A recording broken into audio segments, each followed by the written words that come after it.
Hello everybody and welcome to today's stream of Composr CMS development. Today we are going to be working a little bit more on our project. So what we've been doing in the last couple of streams is we've been refactoring some code on Composr CMS.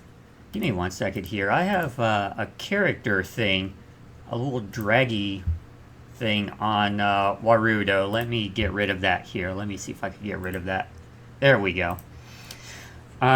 So what we've been doing, Composr CMS is a web development piece of software written in PHP, and we've been refactoring some of the code into some hooks here in order to speed up some of the page load times for websites that run the Composr CMS software. Also, Tesla Solution, welcome to the stream. Glad to have you aboard. I believe the music player is not working either. Having a little bit of technical issues today. Let me try this again here. There we go. Have a little bit of background music. Now it's working. Okay. Before we actually get into coding though, I think it would be fun to do something a little bit different. So what we're going to do is we're going to work a little bit with Mix It Up. Prior to the stream, I was working on some of the overlay widgets and things like that, and I haven't actually gotten around to finishing everything before it was time for me to go live. So this would actually be, I think, a pretty cool opportunity to kind of showcase a little bit about how this new piece of software that I've been experimenting with, Mix It Up, works and how you can kind of use it in your streams. So I've been setting up a lot of different things, as you can see in the top right hand corner of your screen. Right up here we have a stream boss, and there are a lot of different ways that you can get some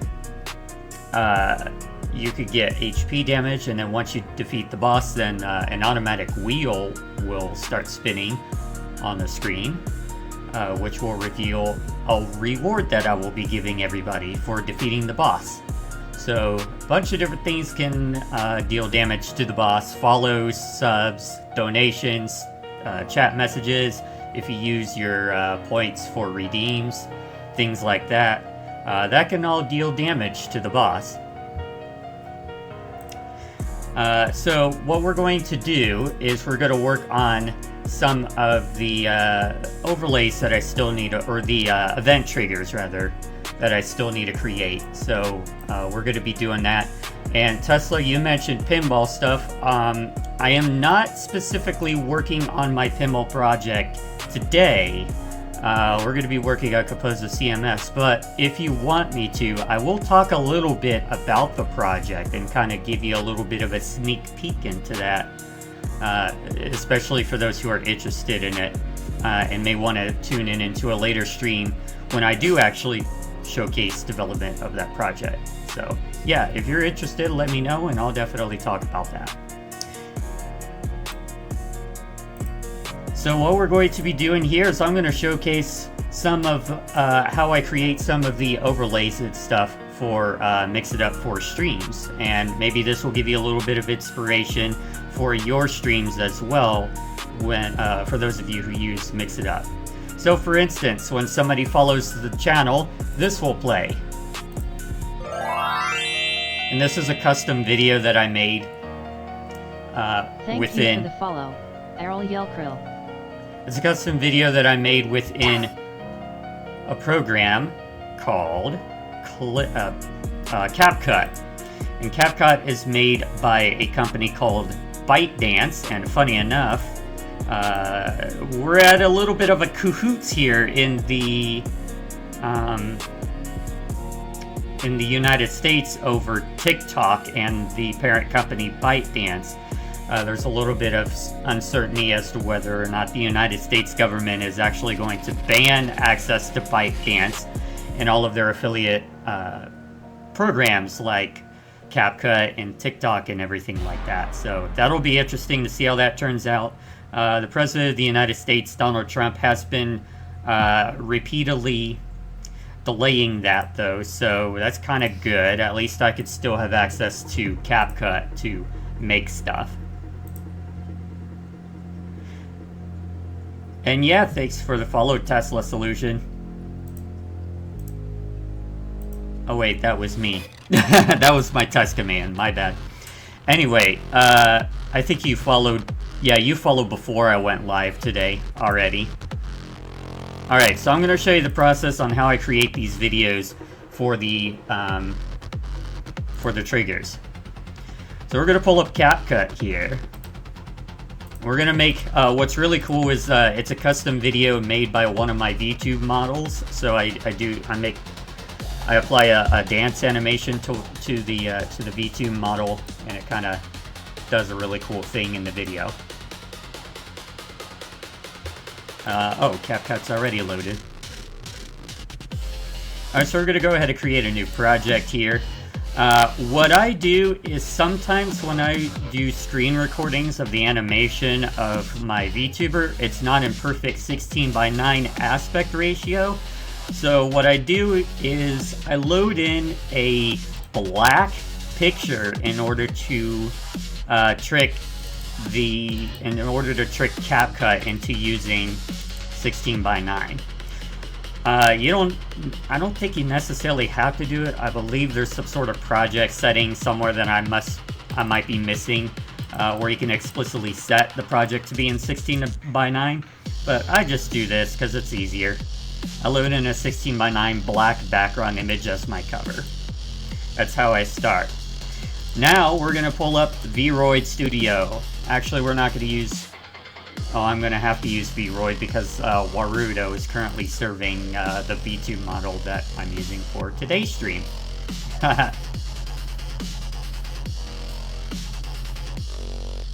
Alright, so this is one of my other models. Her name is Levy.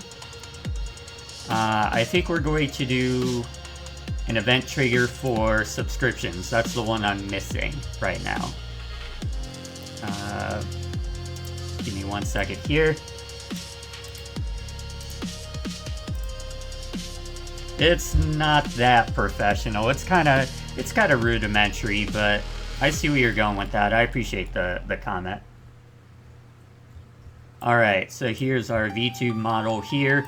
What we're going to do is we're going to change the background to green.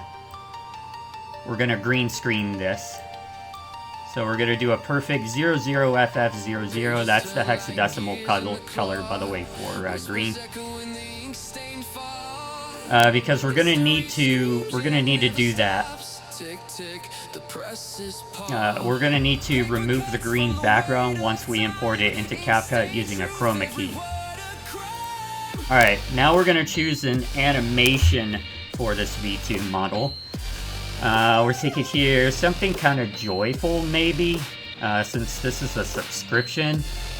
But there are also quite a lot of animations that really don't work well for Levy's robe. I'll give you a demonstration. Like, if we do jumping, if you kind of look here, her robe kind of wobbles like this. And that makes it look like her legs are kind of floating. It's really weird.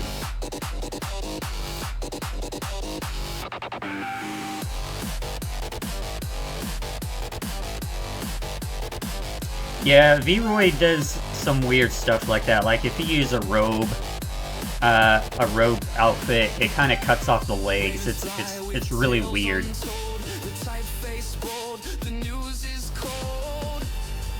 Let's see here. Some of these animations are kind of short for my liking. See, standby is probably going to be a little bit too... that one might... I don't know about the turnaround though. It's kind of like if she's showcasing, like if she's at a fashion show or something. I don't know if we want that.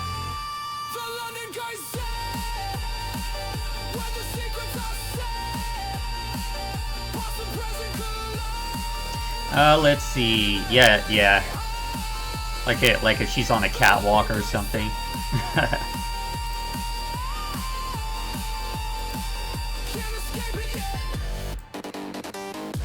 me reposition the camera a little bit here.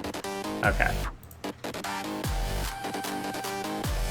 Some of these are pretty low energy. I kind of want something a little bit more upbeat if we're doing a subscription alert.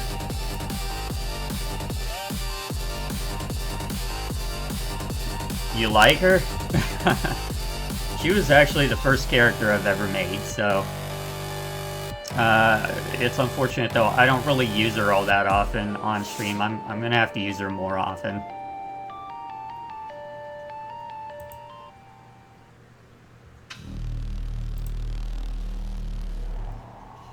Alright, let's see here. Still looking for... No, that one probably won't work. That's kind of a I'm mad with you kind of animation. It's not what you think. This is something that I was kind of debating about using, but this kind of makes it seem like she might be in the military or something, you know, doing the salute. So I don't know if that's going to work very well. It doesn't. Hand tracking's not really working well today. I can't really do a salute on my end.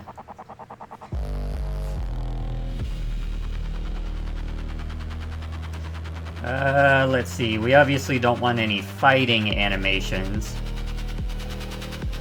Acrobatic might be too much motion. It'll make it, again, look weird with the robe and everything. The robe doesn't really have much bone movement. Well, oh, you mean you didn't know I can animate my hands? Yeah, this is a 3D VTuber model, and Warudo does support it. You could even animate your fingers and everything. It's pretty cool. Warudo is a very, very cool program.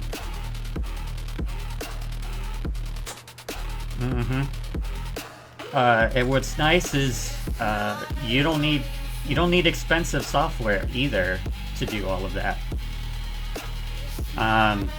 Actually, all I'm using right now is just a high quality camera. I don't have tracking gloves or anything on. A lot of people do use tracking gloves though, because it does admittedly make the movement and the animations a lot more realistic. But with the Warudo program, you don't necessarily have to use tracking gloves or tracking equipment. You just need a camera. I am using XR Animator on the back end though, so one thing I particularly don't like about Warudo is its own tracking or its own movement and animations. Warudo has some issues with its own tracking. Especially with mouth movements. It's not sensitive enough for mouth movements whenever you're talking. And and eyes, and it doesn't do gaze very well. So gaze is like eyeball movement, pupil movement. So whenever I'm looking around like that, the camera is supposed to follow that on the VTube model. Warudo doesn't do that very well. It also doesn't do eyebrows very well, and I don't think this program's able to do eyebrows very well either, but I use XR Animator to feed tracking data from the camera into Warudo, and then Warudo does the actual rendering of the VTube model. So while Warudo is kind of iffy when it comes to animation or tracking, it does animation very well. XR Animator doesn't do animation very well, or rendering. Like for instance, XR Animator has trouble rendering the hair and hair movements. So whenever I move around like that, see how the hair strands are moving with me? XR Animator doesn't do that very well, so that's why I have to combine the two programs. I can't just choose one or the other. Alright, so let's get back into this. It looks like she's kind of fighting. We don't want that. I can't remember what Standby 5 was. Oh, that's a hair flicking animation. That might work. I don't know. I still kind of think I want to do something more energetic than that, though. I'll keep number 5 in mind, though.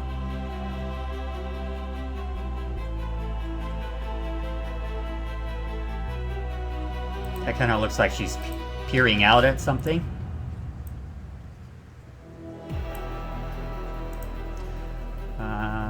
Yeah, that was the angry Levy one.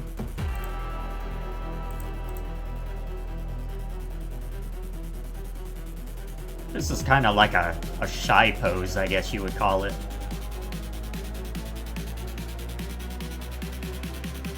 Let me see that again.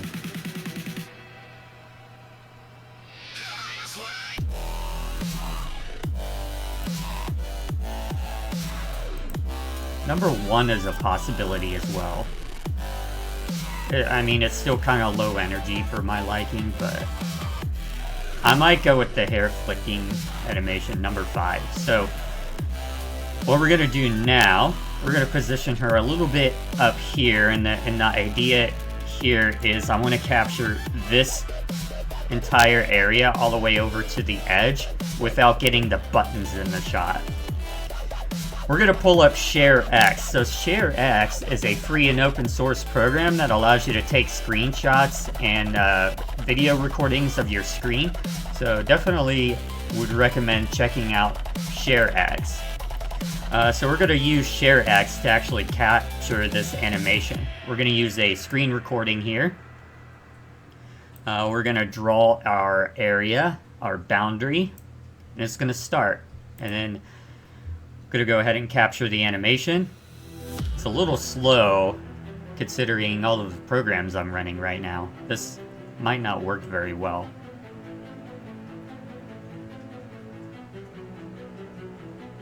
We'll have to see the final video. I'm not sure I like that too much.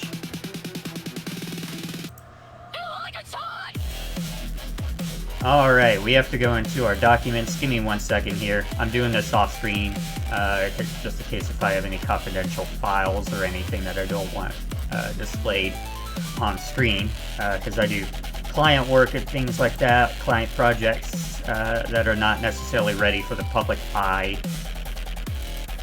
Alright, so documents in ShareX and screenshots. Go ahead and pull up that animation we just captured. Oh, that's not the right one.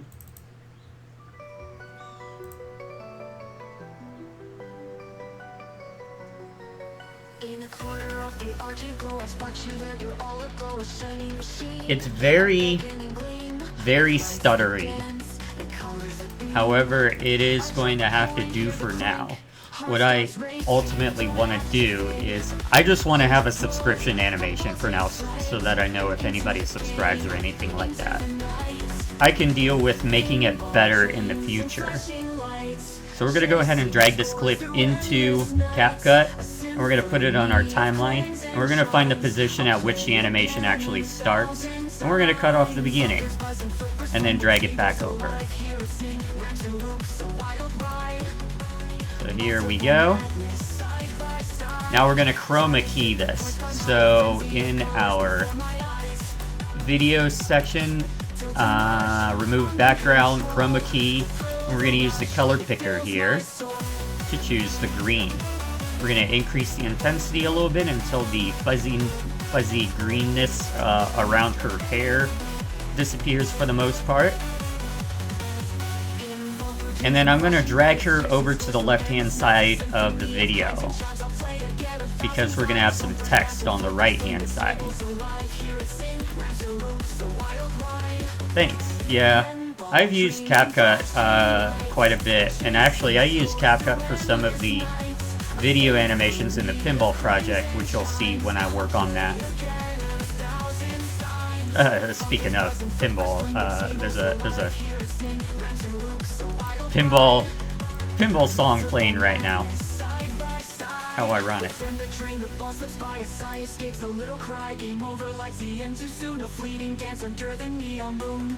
Yet I'll return with coin in hand to chase a dream, to take a stand. For in this game of light and sound, a piece of magic I have found.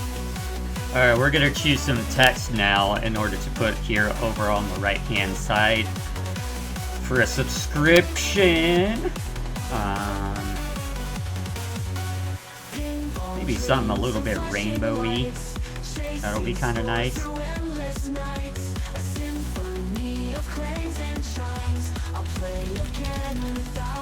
Wow, I can't spell.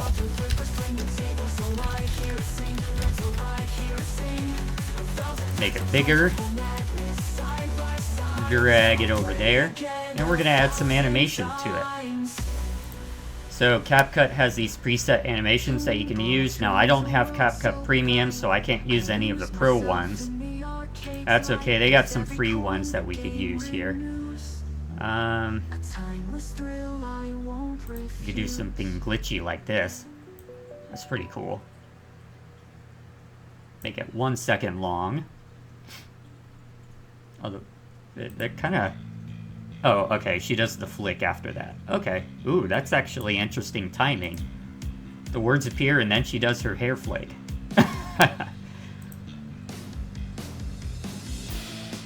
Okay, and then we're going to add some out animation to this text as well.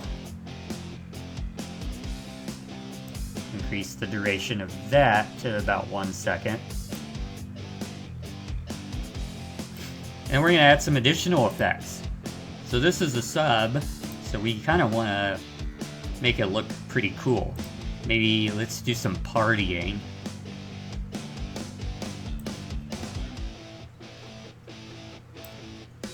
I'm actually going to stick this below the text because I want the text to be stationary compared to everything else. Not so sure I like that because Levy ends up getting off screen with the pulsing. That is a pretty cool effect though. Maybe some lights. Ooh, actually, I wonder what happens if I apply this. Like a halo effect on the text. Ooh, that's actually pretty cool. Let's increase the strength of it a little bit. And I'm going to make it a little bit slower as well. That's still a little too fast for my taste. Cut it down about half speed again. There we go. That's pretty cool, I think. Okay, and then let's do maybe some graffiti. I don't know how you spell graffiti. Maybe it'll show up if I do sparkle.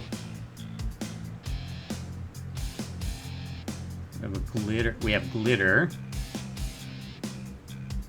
That one's... I don't know if I like that diamond one. We got sparklers, we got lightning, we got hearts. I already used hearts in the follow animation though. That would be kind of redundant.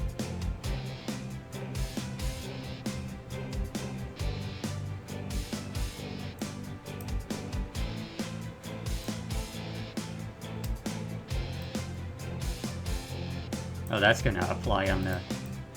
We have to put that below the text. Ooh, that's interesting. Levy is now sparkly.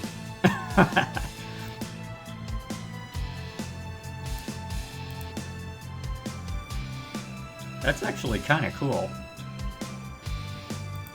But I still want some stuff here happening in the background. That just applies to the... that effect applies to the video. It doesn't add anything in the background. Maybe maybe a twinkle. Add some twinkling. Put that in there.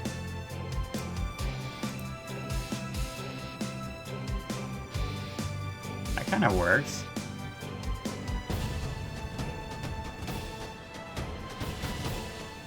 Actually, I think I might put the twinkle behind Divinity.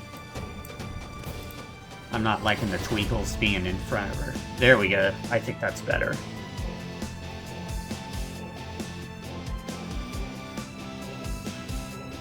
We're gonna add a fade out now to finish it off. So we're gonna go under blend. We're gonna add a keyframe here on Divinity. Drag it to the end, fade her out. And then we have to do the same thing on the black. We have to do the same on the black track in order to fade everything else out.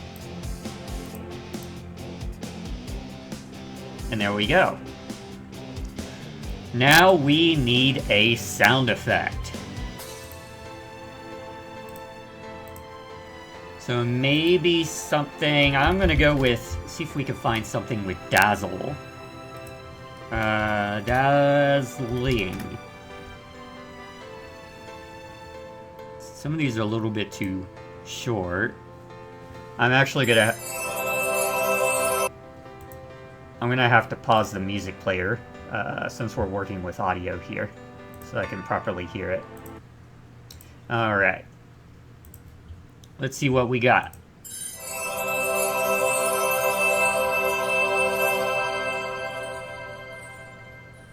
Kind of like that. That one's a definite possibility, so we're gonna drag it in there. Let's look at some other ones.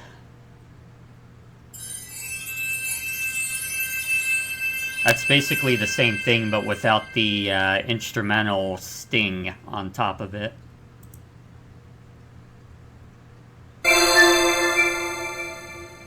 It's a little too sharp for my liking. A little too in your face.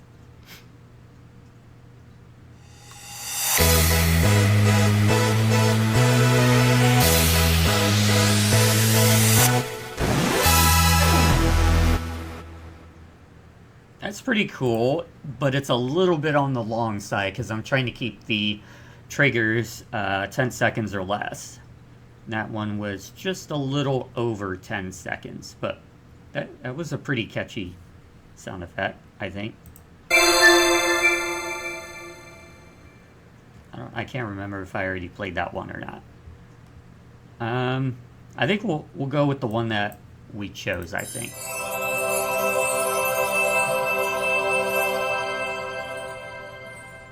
I think that works pretty well.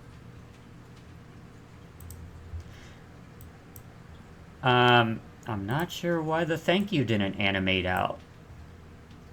The text broke.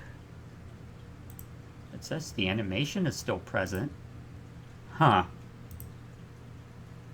Sometimes CapCut can be a little buggy like that sometimes.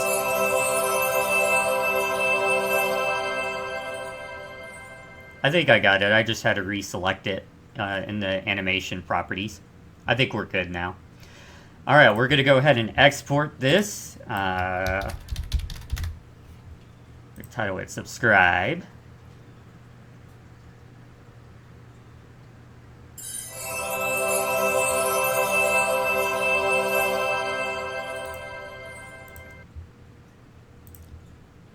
And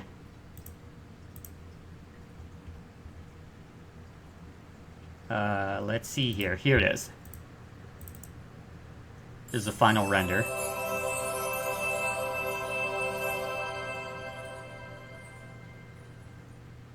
I like that. So now I'm going to show you how we put it in Mix It Up. Alright, so here is Mix It Up. And we're going to go ahead and go under events, and we have a generic event called channel subscribed. I'm also going to use this for the resubscribed trigger as well. We're going to add command.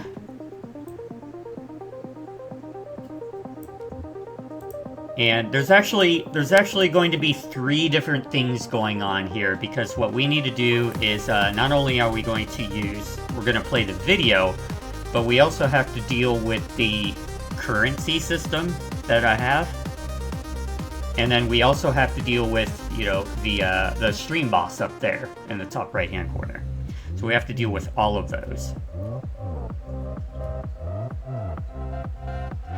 And then the text-to-speech engine as well. Let me close Vroid so that it doesn't keep sucking up CPU use, playing that animation constantly in the background. Go back to mix it up here. We're gonna add our subscribe command here. We're gonna start with a chat message thanking the user.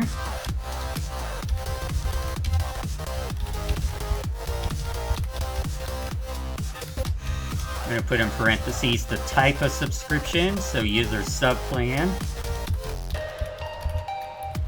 I'm gonna say thank you so much. And message is something that I don't put it in the chat message, but I do put it in the text-to-speech readout, so stick with us on that. Alright, and then we're also, we're gonna add currency here. Actually, we need a conditional here, because it's dependent on,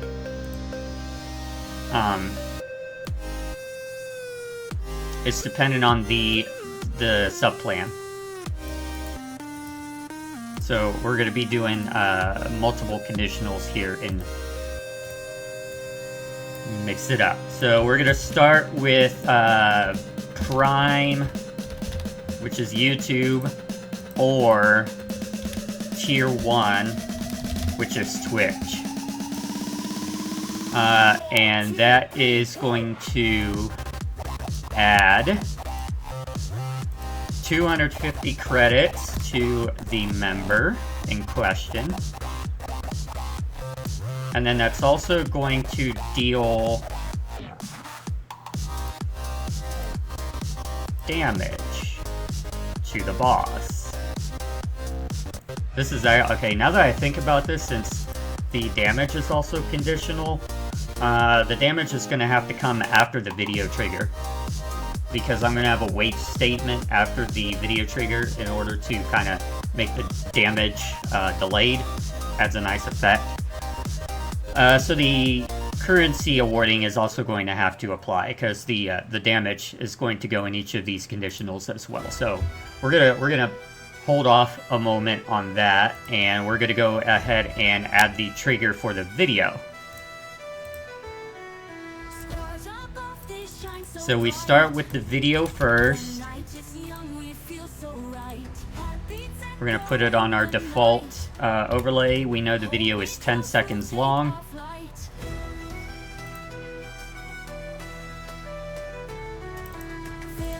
Here it is. We are going to do a 480 by 270 pixel bounding box. Started at 0 seconds. We're not going to play it at full volume.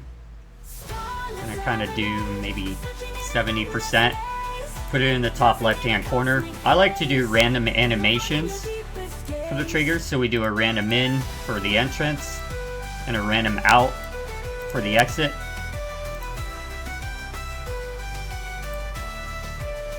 And then we need another overlay for the text to display who subbed. And this is also going to be 10 seconds long. We're going to do user display name, just subbed, and then user subplan. Making sure I got that correct. Cyan, black. I noticed I was left aligning everything. I'm going to have to go back eventually at some point and reposition my text and do center alignment, but for now everything is optimized for left alignment. Going to do our specific positioning. We don't animate the text. It actually looks kind of weird when I animate, because you can't, if you have random, you can't control mix it up to apply the same random effect for both the text and the video. It does a different random effect for each, and then it just looks weird. So I don't do animation for the text. We're going to add our 10-second wait. We're actually going to do 11 seconds. And then we're going to do our conditionals here. So we have our prime or sub 1, which issues 250 credits, and then also issues 250 boss damage. We're going to use our damage stream boss, 250 HP, and that's for prime tier 1. And we need another conditional for tier 2.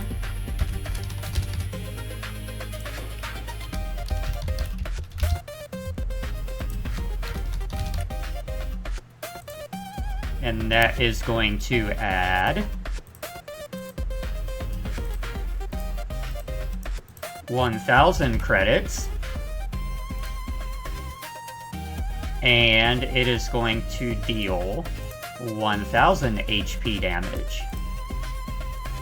Because I believe that, if I recall correctly, the way it works is tier 1 is 1 month, tier 2 is 3 months, and tier 3 is 12 months.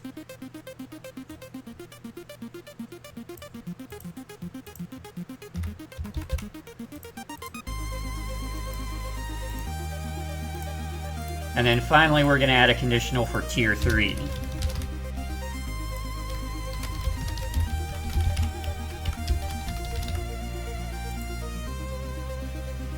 And then that is going to give you 4,000 credits. And that is going to deal 4,000 HP damage.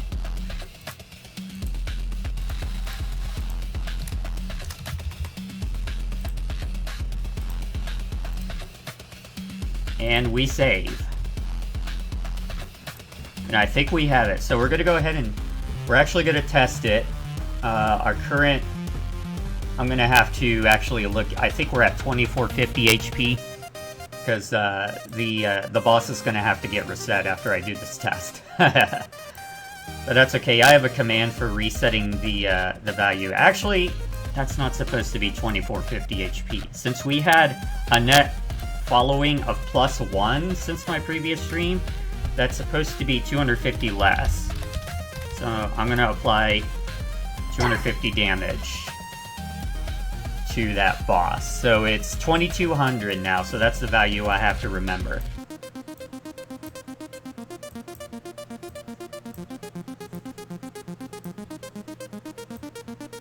I'm repositioning OBS Studio on my other screen here. Alright, now we could go ahead and give it a test. So we're going to go ahead and test it. We're going to test for tier 1 first. Oh, I forgot something. I forgot the text-to-speech readout. Let's do that real quick. I can't believe I forgot that. Let's add text-to-speech. So we need to add a text-to-speech alert. This is actually going to have to, I'm going to have to alter my weights here. So we're going to subtract 2 seconds from this wait down here because I added 2-second wait between playing the video and playing the text-to-speech.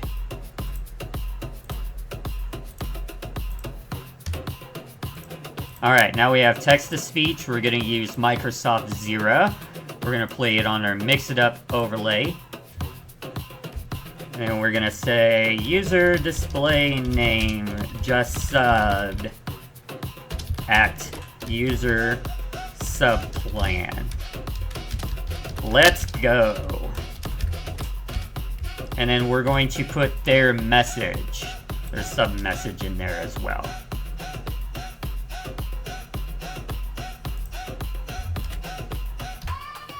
I add a period at the end just for safekeeping in case if they forgot to add a period in their message.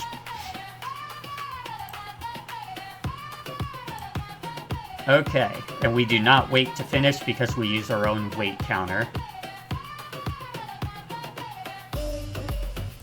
Now, I think we're ready to go ahead and give it a test.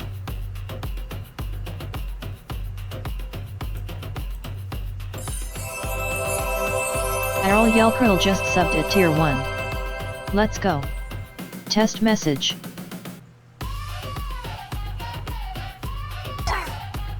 Alright, and it did apply the boss damage as well. I think we got it. Alright, we'll go ahead and I'm gonna go ahead and reset the boss now.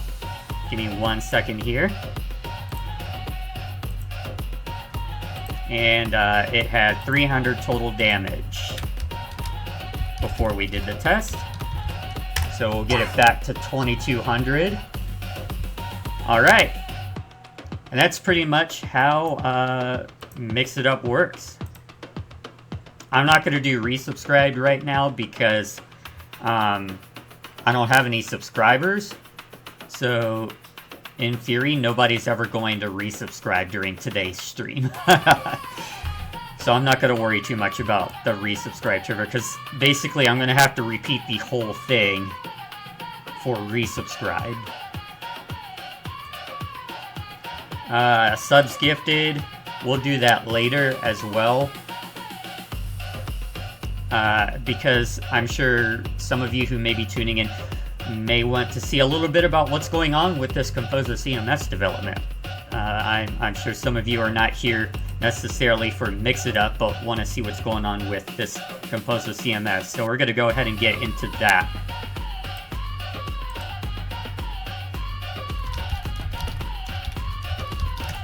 Alright, as I mentioned, Composr CMS is a piece of software that you can download if you want to build a website. And what you do is you download the code and then you put it on your own web host. So that could be either shared hosting, a virtual private server, a dedicated server, or even in the cloud. You put the code up on there and basically run the installer and you got a website. And it can manage all of your content and you can control how it looks and everything like that. So that's Composr CMS. Yes, it is free and open source and you can download it from composr.app. So that's composr.app. Go to the site and you can check it out and see what it can do and everything like that. And I noticed you said you use Wix.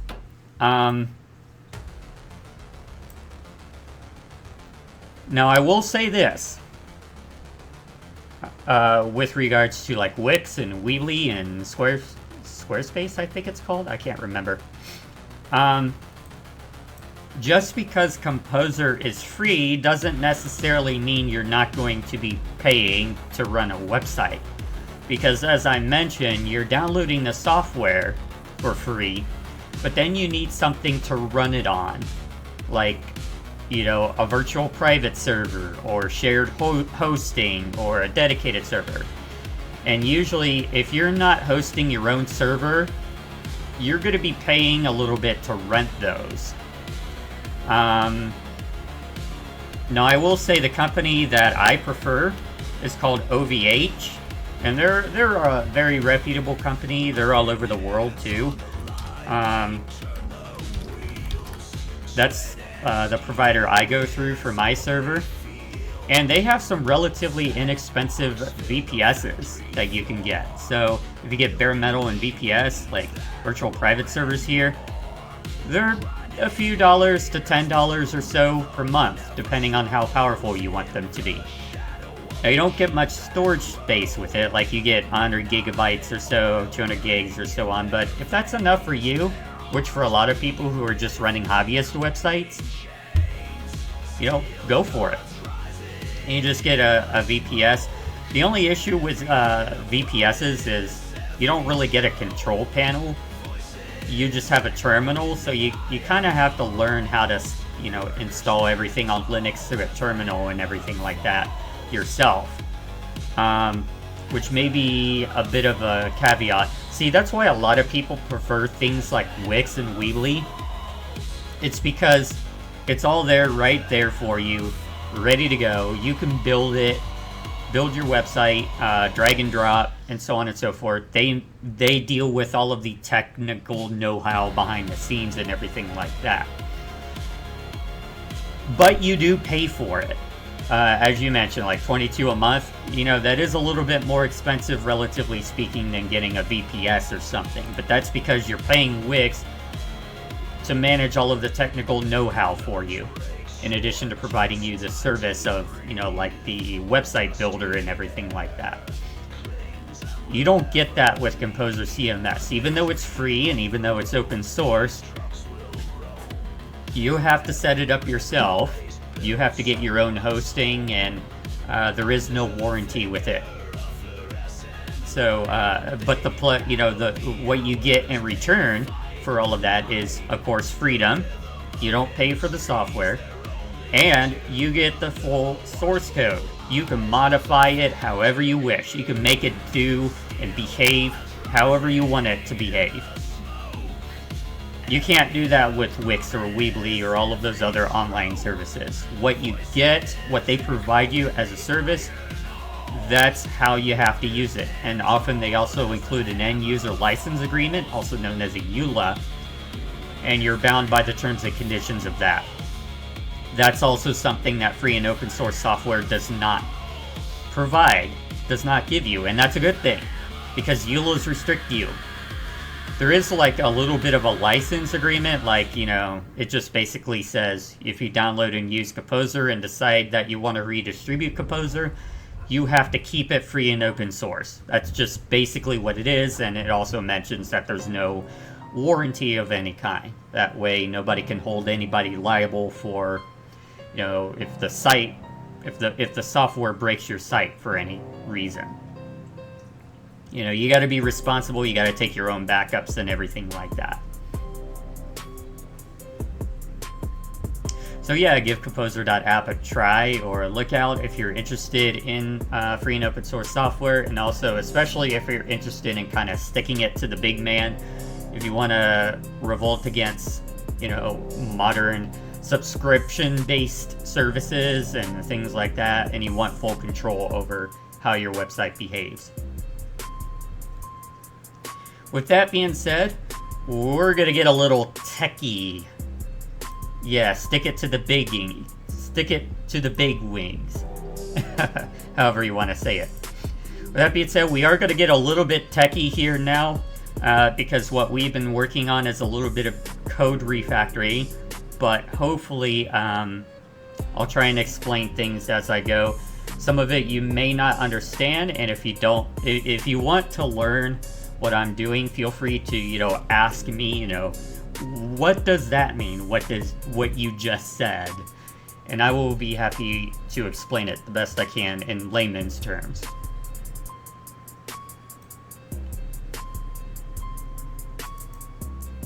Before we get into that though, shall we do a little bit of trivia? We're gonna do a little bit of trivia.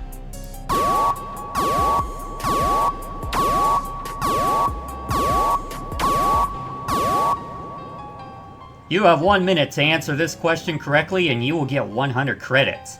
What is the PHP equivalent of JavaScript's .split function?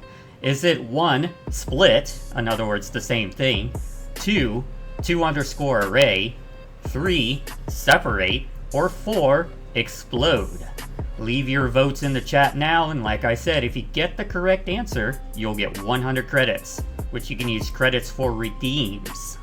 And if you want to learn about redeems on this channel, just use the !redeem command. It'll tell you what redeems are available.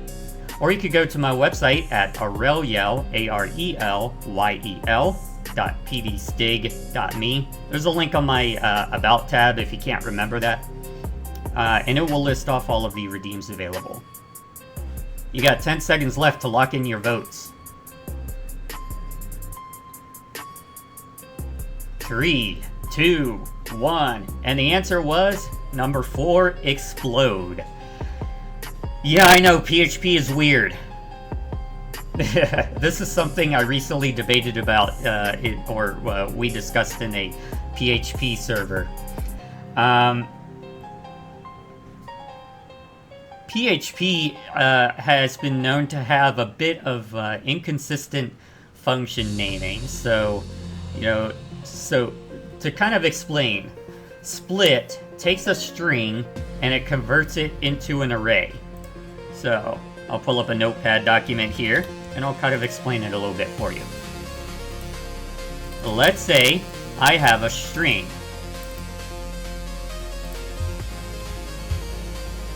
And that string is item 1, item 2, item 3, item 4. And if you notice, each item is separated by a colon space. So what you would do is, let's say this is your string, and you want to convert it to an array. So an array would be something like item 1, item 2, and so on. And along with that, you can then access each individual item in the array and do a bunch of stuff with it. If you want to convert this string into an array, you use those functions that I mentioned. So for instance, in JavaScript, you would take the name of the variable string, in this case, and apply the .split method. The first parameter, and then the argument is the delimiter. So in this case, colon space. And you'll want to assign that to something else. So like my array, for instance. And then what will happen, it will take your string, and now the contents of my array will be, that array. And so on and so forth. Up to item 4. PHP does very similar, except we use $signs for variables. And the way to do it is to array equals explode. The first parameter, I have to think this through. See, PHP also has inconsistencies with its parameters. Some functions you put the haystack before the needle, and some functions you put the needle before the haystack.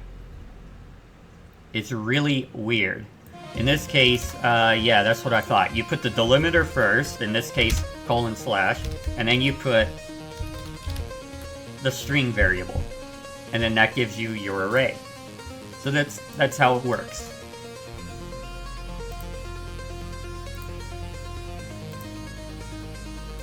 Alright, we're going to go ahead and get into some, like I said, some more techie stuff now. What we have been doing since the previous stream is messing around with the template system. So the template system is what controls the look and feel of a Composr CMS website. The way that works is you have template files. I'll open one as an example. See, there's actually a lot here, a lot of different template files. And they're basically like scaffolded HTML, like HTML code, along with parameters and logic. So the PHP code will load in a template like this for a URL, put a link into something. It will fill in these parameters, run the logic, and then compile this into fully functional HTML code, which is then rendered on the website. In this case, you get a link, and then you can click on it, in the case of a Comcode URL. So what was the issue? The issue was all of these different actually, I gotta do a little bit more explaining here. The way Composr CMS templates work is templates also have a symbol system. So symbols are kind of like functions that can be run within the template to do different logic. I don't think this one has a symbol in it. Yeah, I can't use this one as an example because that one doesn't have a symbol. Give me a moment here. Let me find something that is using a symbol. Here we go. here's a symbol, the $block.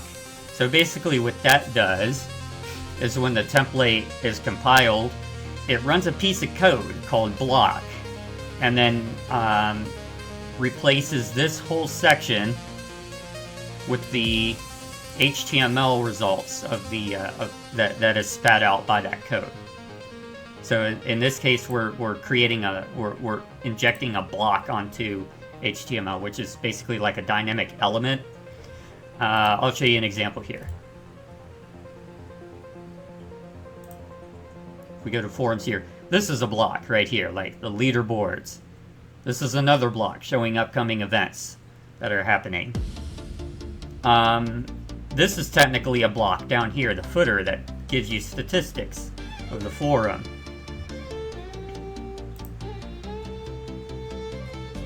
So things like that. This is a block, correct? Well, actually, I don't think this is a block. Yeah, no, wait, yeah, this is a block. I had to think there for a moment. This is a block that it's taking entries from a website database and rendering them into a grid. This is a block showing you the latest news for Composr CMS and so on and so forth. Anyway, I'm getting a little sidetracked here. So this is a symbol which, when the template gets compiled, runs a predetermined set of code, which then outputs HTML and renders said block or said symbol. All of the symbols were being defined in just two different files in here, symbols.php and previously symbols2.php, which is now removed. That was horribly inefficient, because essentially what was happening is Composr CMS needed to load up both files, which had almost 10,000 lines of code, even if it only needed a few or 10 symbols out of the hundreds or so symbols that were in those files. So it was kind of slowing down the entire process of loading the website. So what we're doing is we're refactoring, or we already refactored, each individual symbol into something called a hook. Those are located under the source's hooks directory. So we have something called symbols.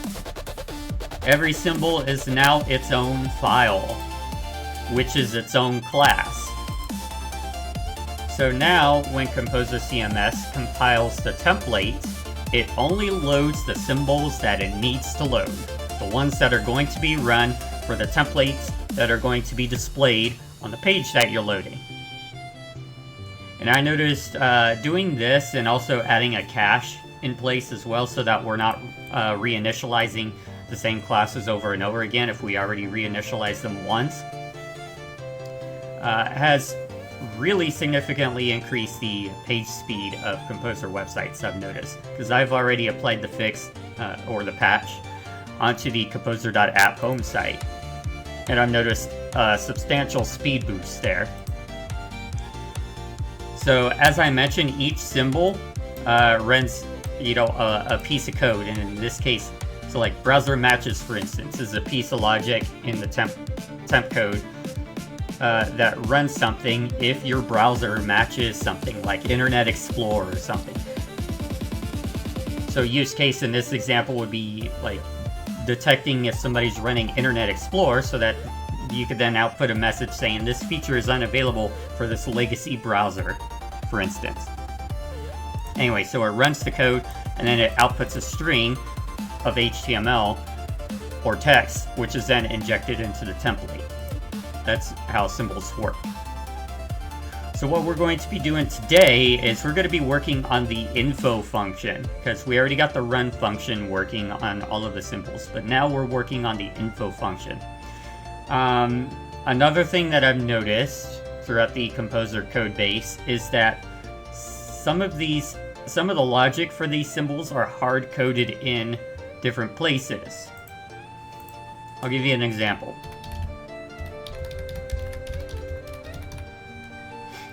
In the compiler system, this is what compiles the templates. If you look right here, we have some switch statements that explicitly list off the names of symbols.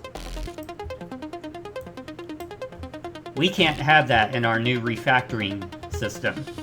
And the reason being is we needed to be able to support the ability for developers to develop their own symbols for the template engine. Like if they're making their own add-on or whatnot for Composr CMS, and they want to make their own symbols, which, by the way, as an example, I have a Karma add-on that I've developed personally for the Composr CMS system, and it has its own symbols. So like here it is, Karma, and basically it renders the amount of Karma a user has in the template wherever you use it.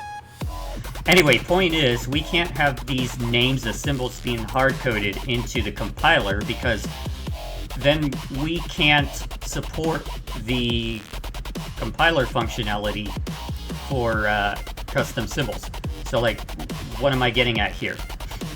This code optimizes the templates so that certain symbols are statically cached, which means when you load a page for the first time, Composr generates a static cache of that page, which includes like all of the rendered symbols, all of the precompiled symbols and everything like that. That way, when somebody else goes to load that same page in the future, it loads the cache and doesn't have to compile the entire template again. It makes page loading much quicker and much more efficient in the long run. But if we're doing these hard-coded symbols here in the code instead of dynamically, specifying, like adding a property on each of the symbols in the hooks, specifying whether or not they're static, for instance, and just doing it like that, we can't apply these static cache optimizations to custom symbols that developers make for their add-ons. And so add-ons become less efficient in terms of page rendering. So we have to fix that. And so that's kind of sort of what we're going to be doing today.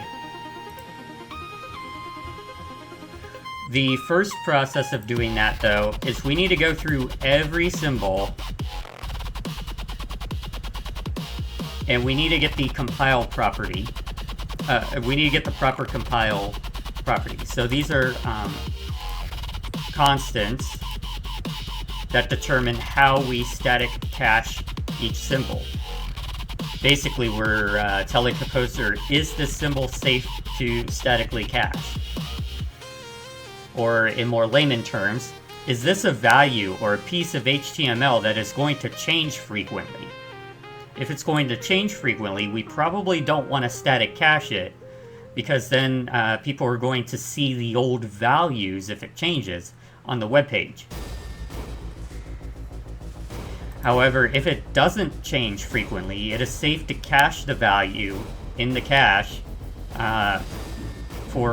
so that we don't have to keep processing the symbol over and over again every time the web page is loaded.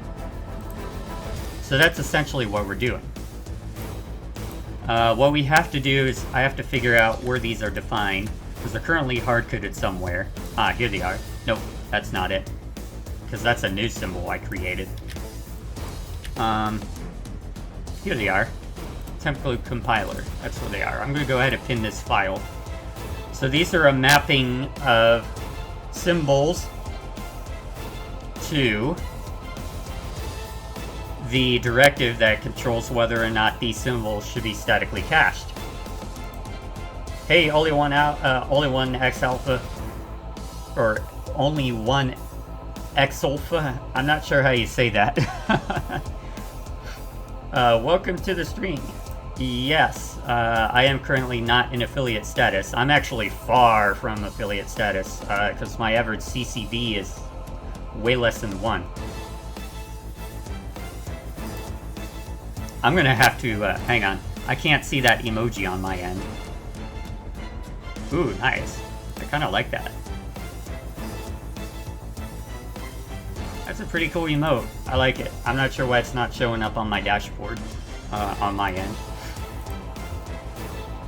Alright, so we're going to go ahead and get started here. Actually, I'm going to work through it list by list from this end, rather than just going through the hook files. So what we're going to do is, this is a very tedious process, so there's not going to be much to talk about while I do this.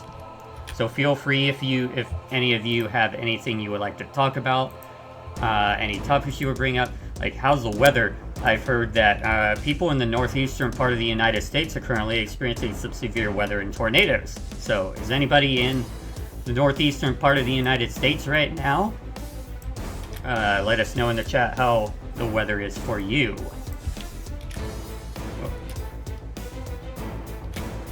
For me, personally, I'm here in the West Virginia area near the Ohio border.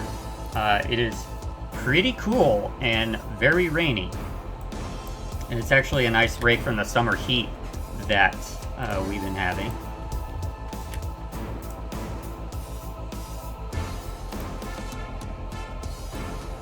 So as I said, I'm copying all of these templates over into these new info hooks so that we can then remove these hard-coded references from this particular file.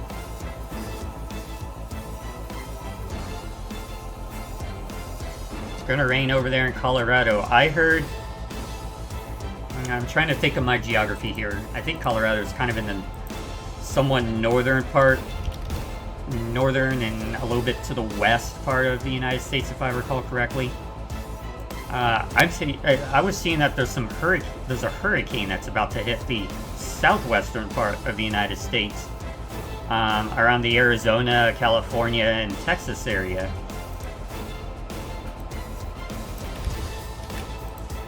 And Hawaii as well. Hawaii is about to get hit as well. Unless they already got hit.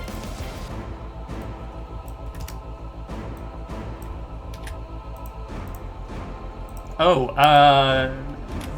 that's something I could talk about.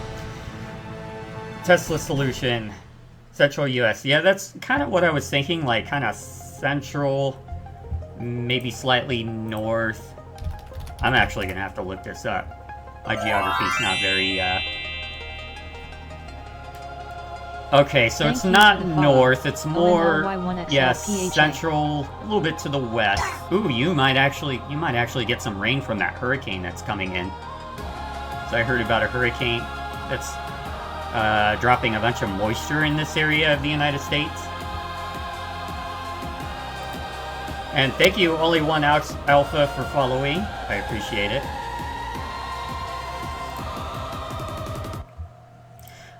Anyway, as I was saying, one thing I could talk about, because I know Tesla Solutions brought it up and wanted me to possibly talk about it, is the pinball project that I've been working on. So I am developing a pinball game and a simulation program called Visual Pinball X. That is Visual Pinball with an X. And it is a free and open source pinball simulation program. You can actually download it if you search for V-Pinball, so pinball with the letter V behind it. You can find it on GitHub. My personal recommendation, though, is if you install Visual Pinball, you download something called the Baller Installer, which is kind of like an all-in-one installer, because some of the pinball tables use other programs, like Visual Pinmami, which is an emulator. So to kind of give you a little bit of perspective, you can play recreations of actual pinball games in this program. And Visual Pinmami is kind of like a ROM emulator for those games.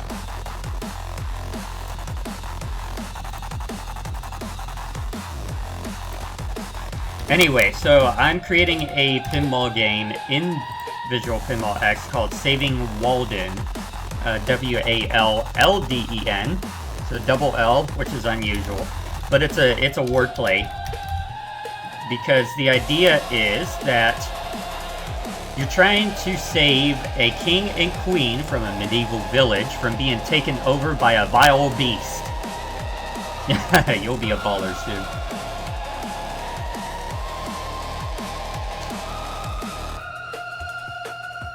So you're trying to save this king and queen from a medieval village called Wallden.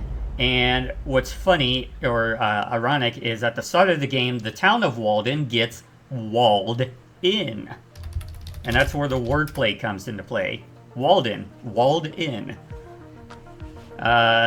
This vile beast traps the citizens inside of this town so that nobody can get in and nobody can get out. And your goal is to defeat the various different monsters within the town and then face the final boss. And then once you face the final boss, then you have to destroy the wall of the town to free the town from hostile takeover.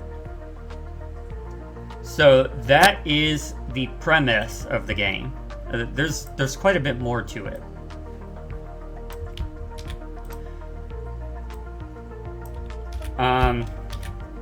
Essentially, there's an extra element to the game, the element of choice. You can choose to save the king and queen if you want to, but you don't have to. You could actually be the bad guy, and you could join forces, so to speak, with this beast. So I was kind of aiming for a little bit of an Undertale vibe with that. So if you do make a different choice, then the gameplay changes a little bit. Oop.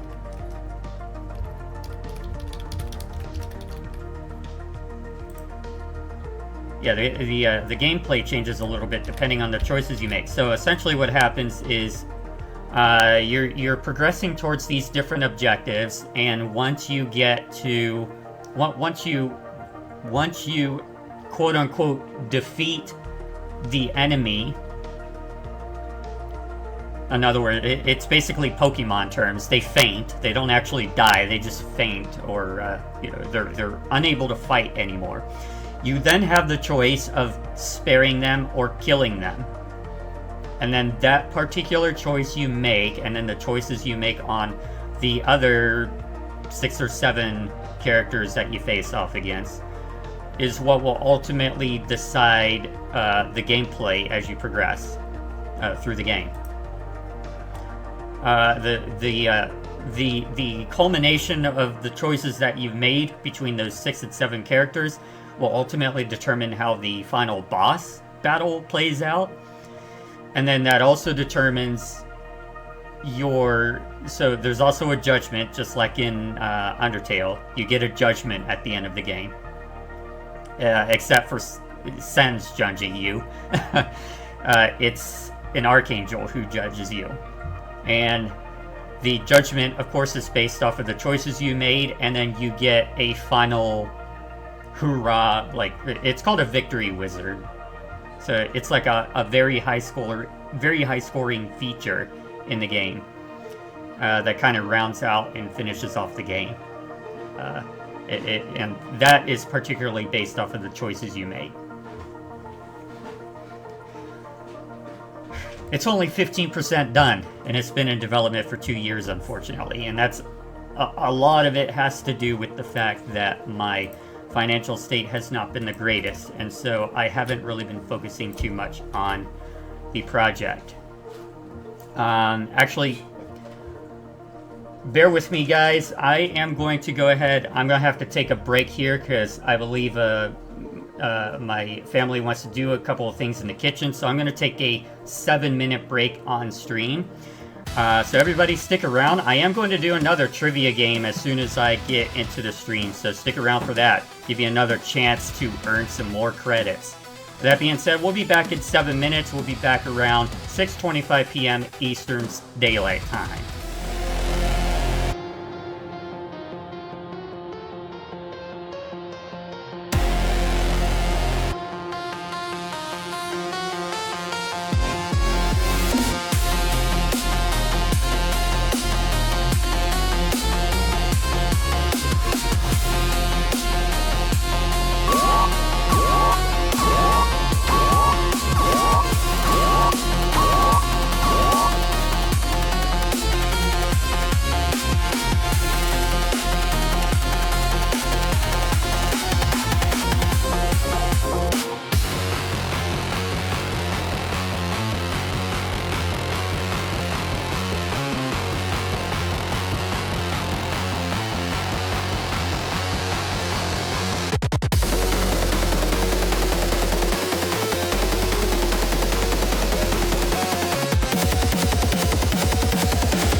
That was a weird musical transition there.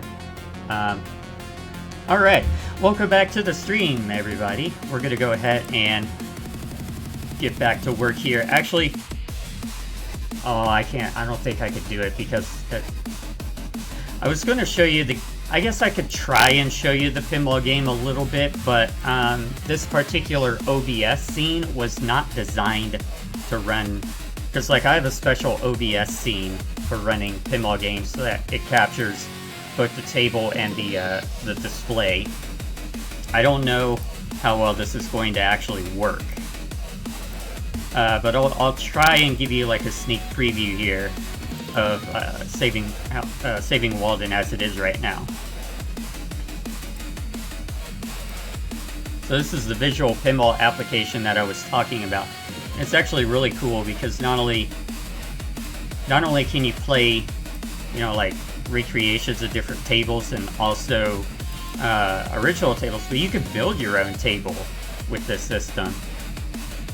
See, you have here's the editor right here. So you have all of your table elements here. You see, you click on an element here, brings up properties over here. You can set its positioning and everything like that. You could set layers on it so that, you know, for instance, if you need to get to a specific thing, like I need to get to my flash or my dot matrix display, I need to do something with my flippers, you know, you could use those layers. And then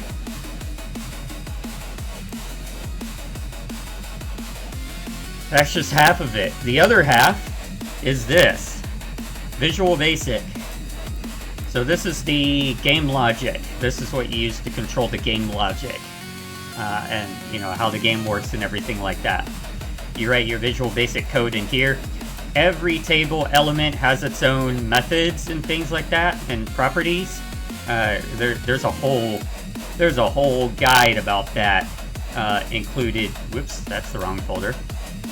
There's a whole guide within the Visual Pinball directory command reference. So right here, like you could scroll down to, like, for instance, your globals, methods on flippers. Like you could change its friction, you could rotate it. So all of those are like different commands that you issue within the script to do different things. So yeah, it's, you know, Visual Basic. This thing is long, and like I said, this isn't even close to being done yet. We're at 23,000 lines right now of code for this table, because it is a pretty complex table. Alright, so I'm gonna try to give you a little preview here of this table, but like I said, I don't know how well this is going to work without my special OBS scene for it. So we're gonna do scene 1 exclusive full screen.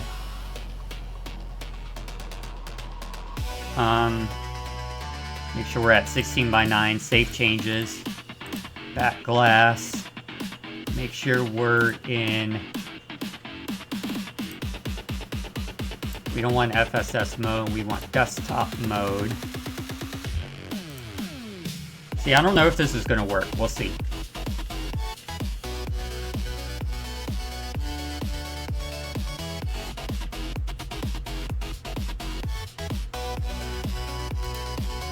Oh, it might.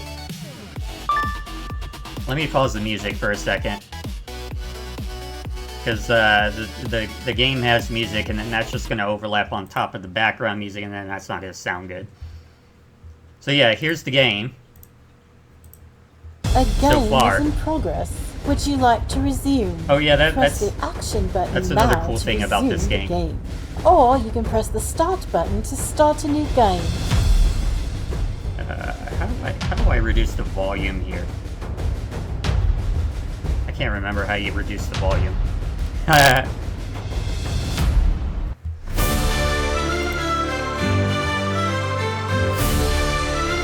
has an intro theme. I'll let you watch the intro theme. In Walden's Vale, the shadows fall. Son of a gun. A beast has I messed it up. seized the royal. I have to restart the table, because what happens is if you click off screen, it pauses the visuals, but the audio keeps going. So then when you go back, everything's out of sync. So I have to restart so everything's back in sync, and I gotta make sure I don't click the chat while it's playing. Sorry about that.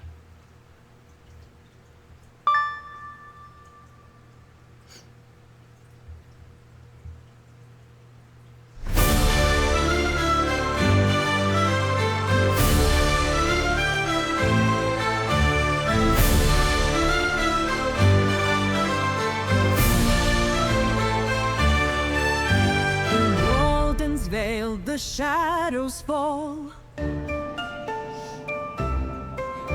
A beast has seized the royal hall. Our king and queen in chains they weep, their fate uncertain, dark and steep.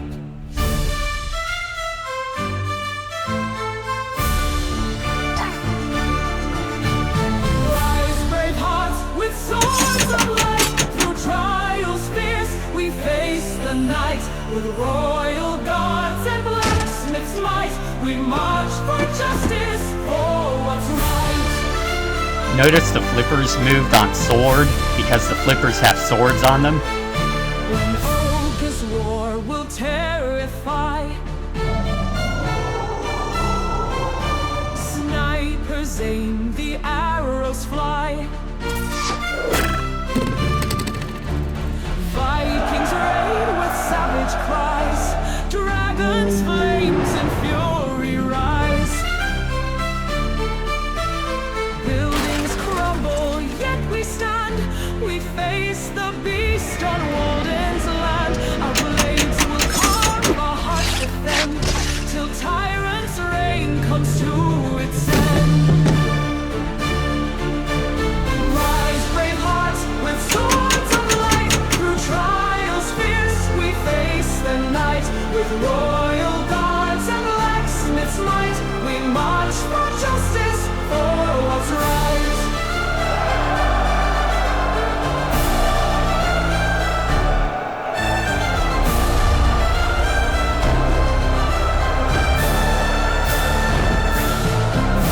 Summon now the archangel's grace.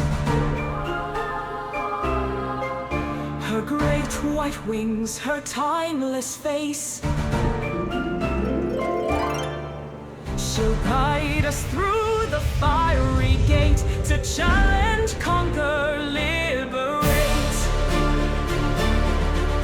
Archangel's judgment, pure and wise. She sees our truth beyond disguise. If hearts are pure, our path is clear. The king and queen shall rule revered. Rise, brave hearts, with swords of light. Through trials fierce, we face the night.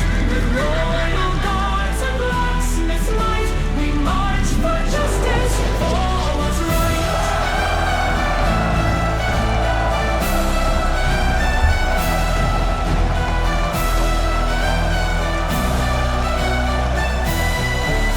In Walden's vale, the dawn now breaks.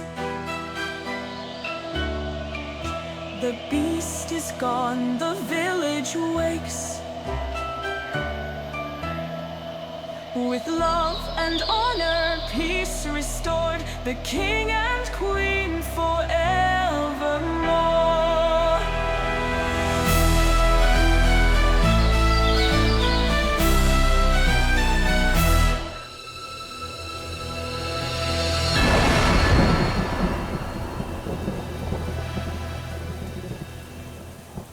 So there you have it. That's the startup sequence.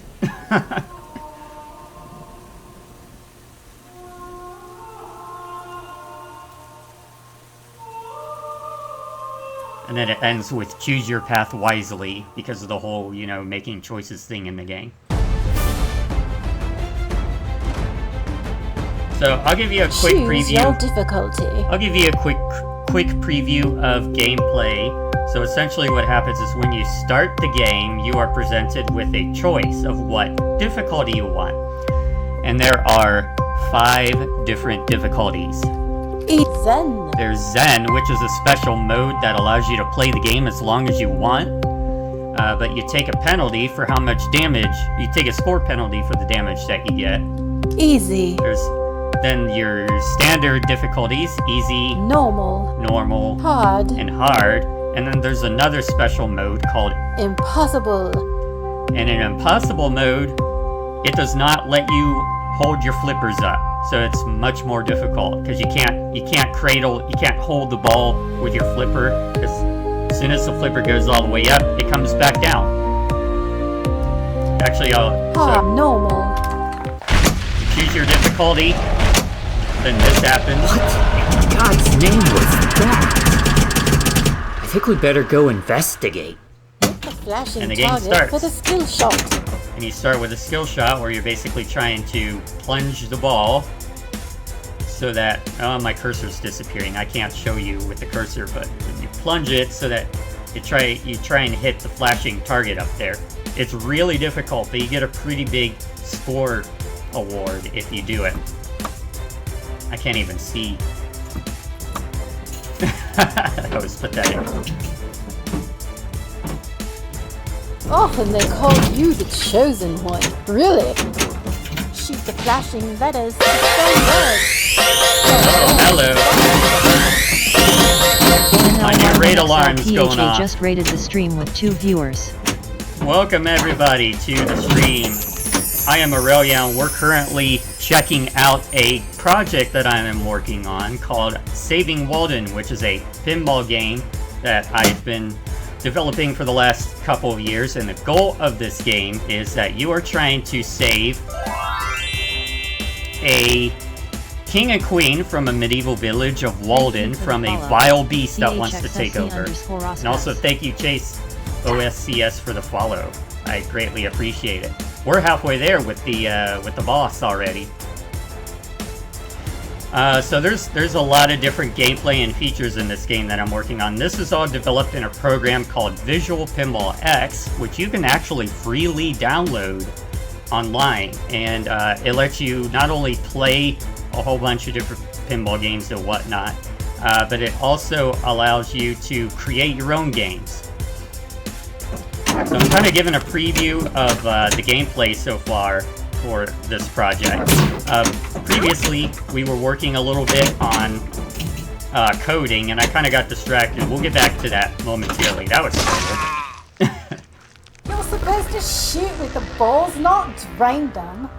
The flashing target for the skill So shot. if you notice, this Often game they call you the chosen also one. has Really? an HP system rather than balls per game.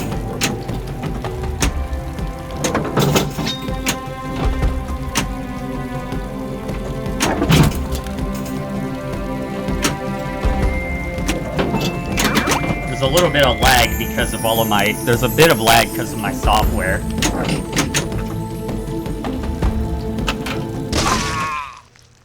Let's see if I can actually Granny plays survive. balls better than you. There's some cheesy phrases in the game too. My granny plays with balls better than you.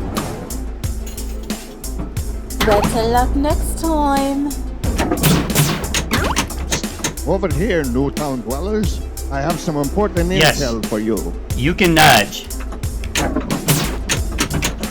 I'm terrible at it though. My granny plays balls better than you.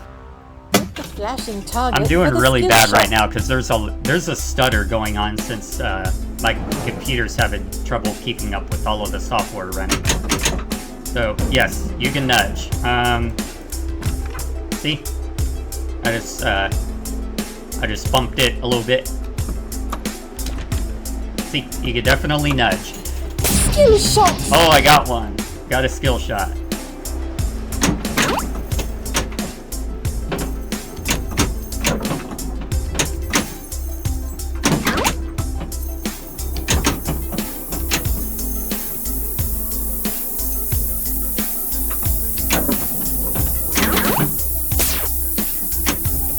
there's a hissing sound.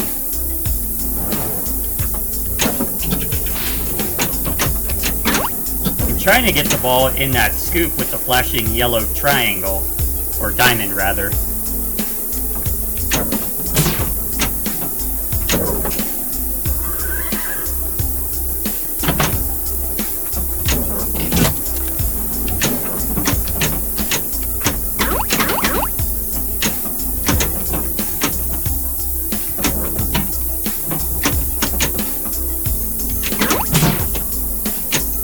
Really difficult to do this with a stutter. Or jitter, rather. Come on. Well. Okay, so... Your quest isn't over. This is pretty cool. You must live. Watch this. Press the action button to the beat of the heart to revive your character. I don't even remember what the action button was. Go. I can't remember what I mapped to my action button, to be honest. But essentially, what happens is when you lose all of your health, there's a death save mode that plays. And basically what you do is you're supposed to press a certain button, and I forgot what it was. I have to actually look at my settings. You press a certain button in time. I think it's this. Hang on. Hang on, I think I know the source of the hissing sound. There we go. Sorry about that, folks. You press the action button in time with the beat of the heart, and if you do it 15 times, you know, and you're not too early and not too late, then you get an extra ball and can continue the game with 1 HP. As I was mentioning, the game runs off of an HP system, so instead of balls per game, like you get 3 balls for every game, that kind of thing, it's actually based off of health. And so you lose health depending on certain actions, and draining is not the only way you can lose health. There's other ways that you can lose or gain health. So yeah, it's a pretty unique game. So yeah. If you want to check it out, you can actually download it. There's an itch.io link. I have an itch.io project for this. Give me 1 second here. Let me fetch that link for you. My camera doesn't like it when I bend over. That sounded better in my head, but okay, that's the link. And you could view more information about the pinball project, as well as a download. Now, keep in mind this does require the Visual Pinball software in order to play, so you'll have to download Visual Pinball first, and then you download the zip file from itch.io for the full project. As I mentioned, I would recommend using the Baller installer instead. Just Google Baller installer, and you'll see something by Nailbuster. That's what you want, the Nailbuster link. And then you go to install now, and I believe there's a link right here, and that will download the executable. It's a pretty big executable. It's 1.5 gigabytes because there's quite a few files involved. But once you get that installed, then you can download the actual table from that website I just dropped, and you can play Saving Wallden as it is so far. Now, like I said, it's only about 15% complete right now, so there's a lot of features that are not implemented yet. Alright, Only One X Alpha, thank you for dropping by. Good to see you, and you have a good day. Yes, I may be doing a stream sometime next week, an actual Saving Wallden development stream, where I'll be showcasing some of the behind the scenes of the development process of the game and also working on it. So feel free to tune in if you like. If you want me to hit you up with the exact date and time, leave me a message on Discord, and then I can make mental note for myself to ping you when I know exactly when I will stream for that. But I think for the remaining 20 minutes of the stream, I am going to go ahead and get back into coding with Composr CMS. So Composr CMS, as I mentioned before, is a software for building and maintaining websites. And what I was doing is I was working on refactoring some of this code here. I'm hearing some thunder in my area. Hopefully that doesn't affect the stream. We'll have to see. I noticed that the NFL season is starting up. I think I saw that. There was like some sort of big promotion on YouTube or something with regards to that, like watching the NFL with different YouTubers. Did anybody see that?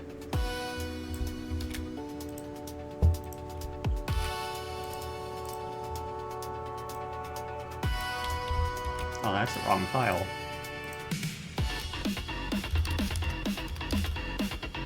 I think it was yesterday. Was it yesterday? There were several channels on YouTube that were showcasing an NFL game. Like, you could watch it, and then some of the most popular YouTubers were also commentating on it. I thought that was pretty interesting. I don't think I've ever seen YouTube do something like that before.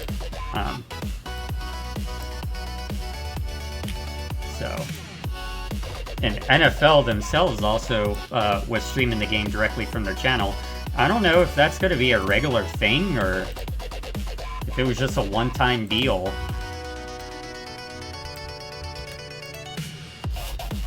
What is everybody's thoughts with streaming what you previously have seen normally on just, regular television? What do you think of all of that going online and going to streaming services? What do you all think about that?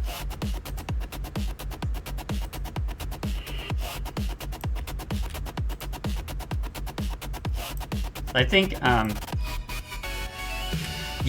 think, like, for me personally, the internet is taking over, and television is dying, unfortunately.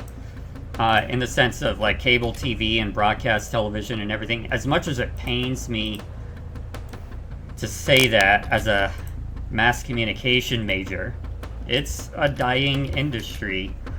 But all of these corporations, all of these broadcast corporations, they have been needing to make the move to go online in order to maintain their customer base. My aunt pays so much for her TV. Meanwhile, she could pay $16 and have all the movies she wants. Yeah, like, cable. Is it cable? Does she pay for cable? Because I hear cable can be really expensive. But she refuses. Oh yeah, she refuses to pay for streaming services. I see where you're going with that. Yeah, cable TV has taken a turn where, like, it's gotten really expensive, and we all know how cable TV operates. I'm getting a little distracted here. Give me 1 second here. They want you to pay for packages, so you can't just choose which specific channels you want. You got to get packages, and because they bundle everything together, you're paying more. So, like, if you want a specific channel and you got to get a package of like 100, 200 channels in order to get that one channel, and you're ending up paying for those 200 channels just so you can have access to that one channel. And then meanwhile, online streaming is so streamlined that you could choose what you want to watch, and not only what you want to watch, but when you want to watch it. It's so nice.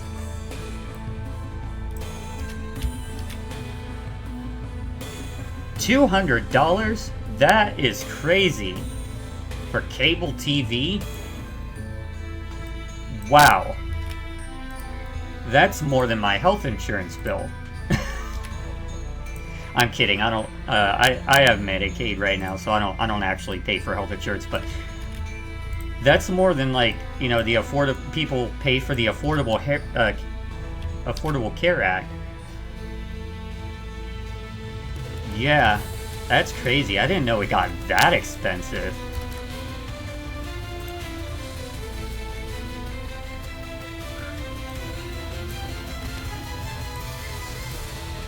But yeah, I do agree with you. She could get a Roku. She could get a Chromecast and pay like $50, if even that, for the device, plus, you know, $15-20 a month for the subscription.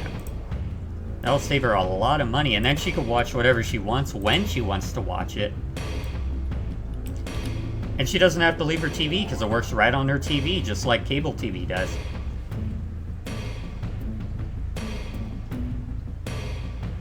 Yeah, there is one, I will say, there is one caveat to streaming services, though, and that is the quantity of streaming services. You know, there's a lot of streaming services popping. I did notice, though, that there are a few streaming service companies that are buying out other streaming service companies, if I can talk. So the market is starting to head towards a little bit of a saturation in the streaming world, which could be good and bad. It's good in the sense that the number of streaming services that are out there is kind of condensing. So you are eventually going to have less and less streaming services to pay for in order to watch what you want to watch. However, it's also bad at the same time because then because the ones who are buying out the streaming services, they're growing. Those, or they're already big, like Amazon or Disney or Paramount or whatnot. And that makes it harder for competitive streaming services to pop up.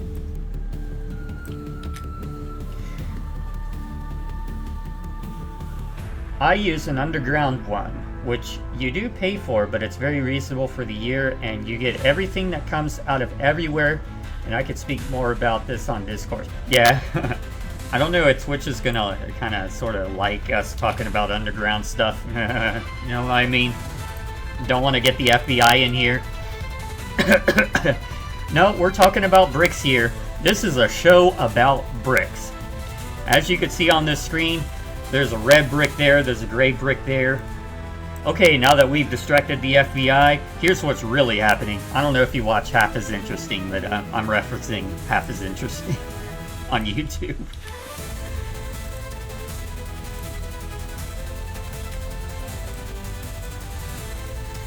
But yeah, there are, but yeah, there's some good and bad to streaming services, and I definitely think a lot of these cable companies and different television and radio markets could find a lot of benefit into moving over to streaming service providers. They could get a lot more reach in terms of consumer base by doing that. But again, like I said, there's this other issue of there being too many streaming service providers, and then you're paying for a lot of different providers if you want, you know, a lot of different various things. But that, all right, it's improving though. As these big companies start buying out the little ones, they're consolidating. You're blown away. Bell has not started something. I see Crave just partner up with Disney. That's interesting. I don't think I've heard much about Bell recently.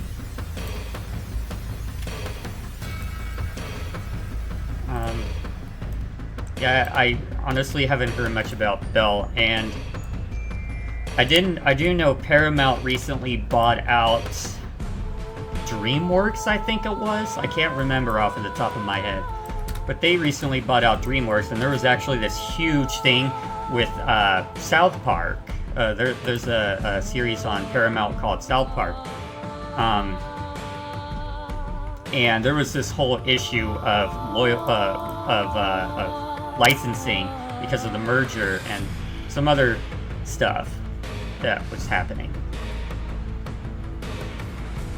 Yeah, 16 a month, Crave and Disney now combined. Nice. You got yourself a deal there.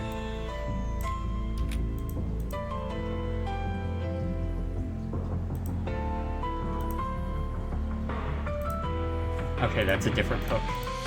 I had like, my eyes were deceiving me. That's the Hidden's Forget form, which is different from the other one that I was working on.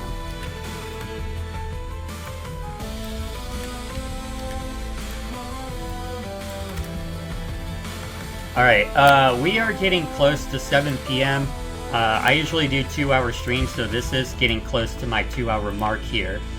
So I am going to start wrapping up here. Before we do, I'm going to do one more trivia game with you all. So, everybody stick around. Give me 1 second here. And here we go. Oh, it didn't work. Give me 1 second.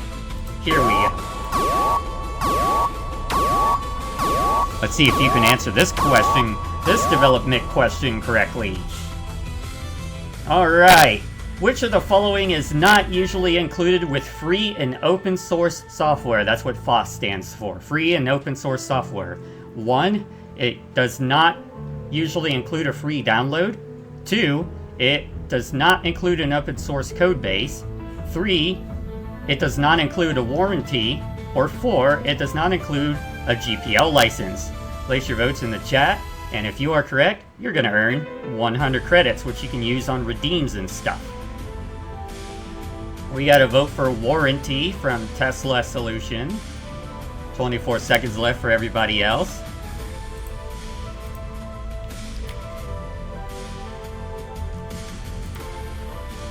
Yeah, free and open source software is really nice, especially if you're the type of person who kind of wants to stick it to big tech, as it's called.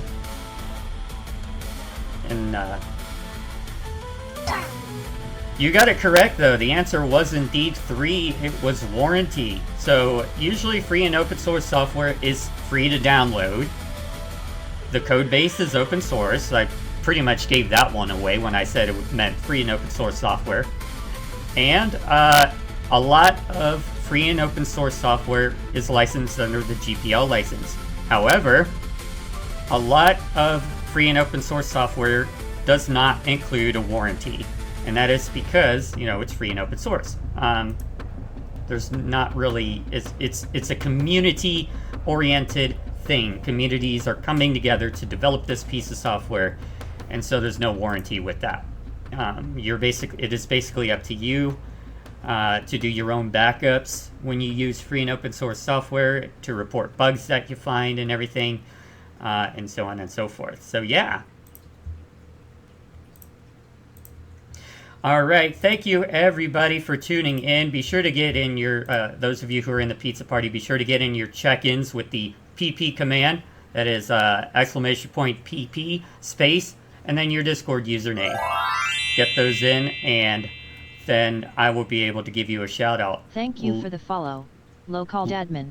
Local D admin, thank you for following as well. And I am going to I'm gonna go ahead and take my leave for the night. I will be streaming again sometime next week.